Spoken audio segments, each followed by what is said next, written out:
అత్యంత కలంకితుడైన వ్యక్తి, నైతిక విలువలు లేని వ్యక్తి అయిన బిఆర్ నాయుడు అనే వ్యక్తిని టీటీడీ చైర్మన్గా పెట్టడం, అలాగే అతను కొనసాగించడం నిజంగా హిందువుల మనోభావాల్ని చంద్రబాబు నాయుడు గారు ఈ కూటమి ప్రభుత్వం దెబ్బతీస్తున్నట్టుగా అనే విషయం అర్థమవుతుంది. దాని మీద బిఆర్ నాయుడు గారిని ఆ పదవి నుంచి తొలగించాలి లేదా అతను రాజీనామా చేయాలని కోరుతూ మేము కౌన్సిల్లో వాయిదా తీర్మానం ఇవ్వడం జరిగింది. మేము చెప్తూ ఉన్నాం, చంద్రబాబు నాయుడు గారికి నిజంగా హిందువులంటే గౌరవం ఉంటే వెంటనే బిఆర్ నాయుడు అనే వ్యక్తిని బర్తరఫ్ చేయాలి.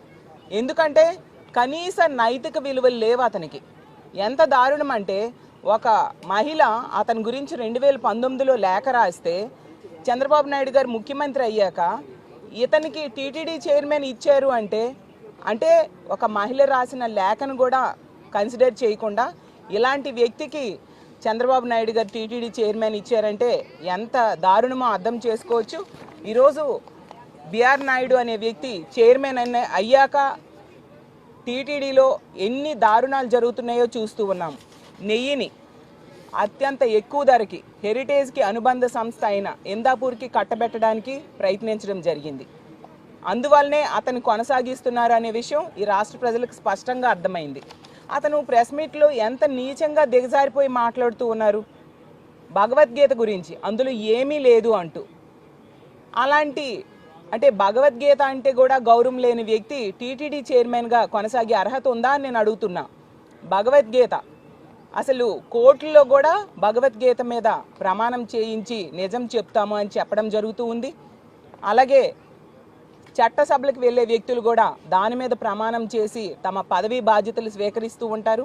అలాంటి భగవద్గీత గురించి అంత నీచంగా మాట్లాడిన వ్యక్తి ఆ దేవదేవుడైన తిరుమలలో టీటీడీ చైర్మన్గా ఉన్నారంటే ఈ ప్రభుత్వం ఎంతగా దిగజారిపోయిందో అర్థం చేసుకోవచ్చు. అతను అంటారు ఈ పదవి అతనికేమో పెద్ద ఇంపార్టెంట్ కాదు, నాకు వ్యాపారాలు ఉన్నాయి, నాకు ఇక్కడ కూర్చోవలసిన అవసరం లేదు అని. ఎవరతను కూర్చోమన్నారు? అంతగా వ్యాపారాలు ముఖ్యమో అనుకుంటే అక్కడికే వెళ్ళి చేసుకోవచ్చు కదా రాజీనామా చేసి. ఈరోజు బిఆర్ నాయుడు అనే వ్యక్తి చైర్మన్ అయ్యాక అసలు ఎన్ని అపచారాలు తిరుమలలో జరిగాయో మనం చూసుకుంటే, తిరుపతి లడ్డూకే అప్రతిష్ఠ తీసుకొచ్చారు. కోట్లాది మంది హిందూ భక్తుల మనోభావాల్ని ఈరోజు దెబ్బతీయడం జరిగింది. అలాగే సుప్రీంకోర్టు చేవాట్లేసింది. ఆ లడ్డూలో పంది కొవ్వు కానీ ఫిష్ ఆయిల్ కానీ కలవలేదు అనేసి చెప్పడం జరిగింది.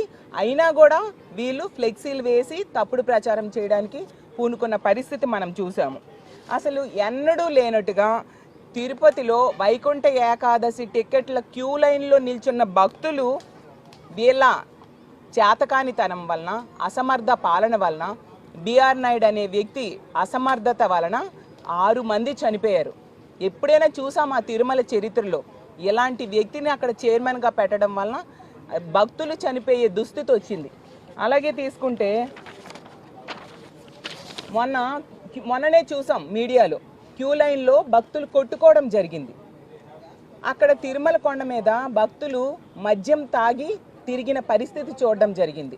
అలాగే ఎగ్ బిర్యానీలు తిరుమల కొండ మీద ఈ బిఆర్ నాయుడు అనే వ్యక్తి చైర్మన్ అయ్యాక మనం చూసాం. అలాగే తీసుకుంటే వైకుంఠ ఏకాదశిని టికెట్లు ఇవ్వడాన్ని వీళ్ళు సమర్థవంతంగా చేయడం చేతకాక మొన్న వైకుంఠ ఏకాదశి రోజు అక్కడ నిర్మానుష్యంగా ఉండి భక్తులు లేక ఖాళీగా ఉండే పరిస్థితి ఏ రోజైనా చూసామా? దేవుడి దర్శనం కాకపోయినా కొండ మీద తిరిగినా ఎంతో పుణ్యం వస్తుందని నమ్మే లక్షలాది మంది భక్తులు పైకి వస్తారు. ఆ అవకాశాన్ని కూడా భక్తులకి ఇవ్వకుండా ఎంత పాపం చేశారో వీళ్ళు అర్థం చేసుకోవచ్చు. అలాగే తీసుకుంటే ఈ బిఆర్ నాయుడు అనే వ్యక్తి చైర్మన్ అయ్యాక తిరుమలలో గోశాలలో భారీగా గోవులు మరణించడం జరిగింది. అంటే ఎన్ని అపచారాలు జరుగుతున్నాయి. ఎందుకంటే ఒక కలంకితమైన వ్యక్తి, ఒక నైతిక విలువలు లేని వ్యక్తి అయిన బిఆర్ నాయుడు అనే వ్యక్తికి టీటీడీ చైర్మన్గా ఉంచడం, కొనసాగించడం వల్ల ఇలాంటి దారుణాలు జరుగుతూ ఉన్నాయి. సామాన్య భక్తులకైతే దర్శనం ఉండదు, కానీ హీరోయిన్లకు మాత్రం 15 నిమిషాల్లో దర్శనం చేపించేస్తారు ఈ చైర్మన్ గారు. ఏంటంటే విఐపి దర్శనాలు ఆ రోజు తీసుకుంటే శ్రీవాణి ట్రస్ట్ కోసం ఎంత దారుణంగా కామెంట్స్ చేశారు. ఇప్పుడు అదే శ్రీవాణి ట్రస్ట్ని 800 మందికి భక్తుల కోసం సాయంత్రం పూట విఐపి దర్శనాలు ఏర్పాటు చేశారు. ఉదయం ఒకసారి సాయంత్రం ఒకసారి దర్శనాలు ఏర్పాటు చేయడం వలన క్యూ లైన్లో చేంజ్ చేయడానికి ఎంత సమయం పడుతుంది, సామాన్యులకి అందాల్సిన దర్శనం ఎంత లేట్ అవుతుంది అనే విషయం అర్థం చేసుకోవట్లేదు వీళ్ళు. అంటే ఎంతసేపు కూడా వీళ్ళు ఎదుటి పార్టీ అయిన వైఎస్ఆర్ కాంగ్రెస్ పార్టీ మీద ఆరోపణలు చేయడానికి వీళ్ళు దృష్టి పెడుతూ ఉంటారు తప్ప వీళ్ళకి నైతిక విలువ లేవు అనే విషయం స్పష్టంగా అర్థమవుతుంది. అలాగే బిఆర్ నాయుడు గారు జగనన్న మీద ట్వీట్ చేస్తున్నారు, భారతం మీద ట్వీట్ చేస్తున్నారు. మీకు అర్హత మీకు ఉందా బిఆర్ నాయుడు గారు అని నేను అడుగుతూ ఉన్నాను. ఎంత దారుణం అంటే కనీసం 2024 ముందు మీరు ఒక్కసారైనా తిరుమల దర్శనానికి వెళ్ళారా? అదే మా జగనన్న తీసుకుంటే 2019 ఎన్నికల ముందు పాదయాత్ర చేసే ముందు తిరుమల వెళ్ళి వెంకటేశ్వర స్వామి దర్శనం చేసుకోవడమే కాకుండా పాదయాత్ర ముగించాక కూడా వెళ్ళి మెట్ల మార్గంలో వెళ్ళి ఆ స్వామివారిని దర్శనం చేసుకున్నారు. ఆ స్వామివారి ఆశీర్వాదం మా జగనన్న మీద ఉంది కాబట్టే ముఖ్యమంత్రిగా భారీ మెజారిటీతో గెలిచి ఈ రాష్ట్రానికి ఒక మంచి సుపరిపాలన అందించిన పరిస్థితి ఈ రాష్ట్రంలో మనం చూసాము. అసలు హిందూ ధర్మం గురించి వీళ్ళు లెక్చర్లు ఇస్తూ ఉండే పరిస్థితి మనం చూస్తూ ఉన్నాము. అసలు హిందూ ధర్మం గురించి మాట్లాడే అర్హత చంద్రబాబు నాయుడు గారికి కానీ పవన్ కళ్యాణ్ గారికి కానీ ఈ బిఆర్ నాయుడు గారికి కానీ ఏమాత్రం లేవు అని తెలియజేస్తూ ఉన్నాను. అసలు ట్వీట్లు చేస్తూ ఉన్నారు. అసలు ఆ పదవిలో కొనసాగే అర్హతే మీకు లేదు. మా జగనన్న కోసం మాట్లాడే అర్హత ఏమాత్రం లేదు. ఎందుకంటే హిందూ ధర్మం కోసం పాటుపడింది ఎవరైనా ఉన్నారంటే అది ముఖ్యంగా మా ముఖ్యమంత్రిగా పనిచేసిన జగన్మోహన్ రెడ్డి గారు.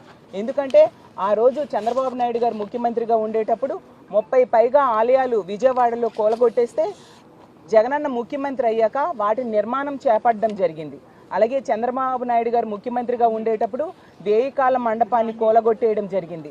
ఈ విధంగా టెంపుల్ డెమాలిషన్ పార్టీగా టీడీపీ నిలిస్తే జగనన్న ముఖ్యమంత్రి అయ్యాక హిందూ ధర్మ పరిరక్షణ కోసం ఎన్నో సంస్కరణలు తీసుకురావడం జరిగింది. ఇదే విజయవాడలో జగనన్న ముఖ్యమంత్రిగా ఉండేటప్పుడు రాజశ్యామల యాగం కూడా చేసిన పరిస్థితి ఈ రాష్ట్ర ప్రజలు ఎవరూ కూడా మర్చిపోలేదు.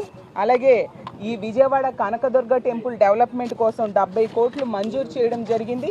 అలాగే ఎన్నో హిందూ దేవాలయాల్ని జగనన్న ముఖ్యమంత్రిగా ఉండేటప్పుడు నిర్మించడం జరిగింది.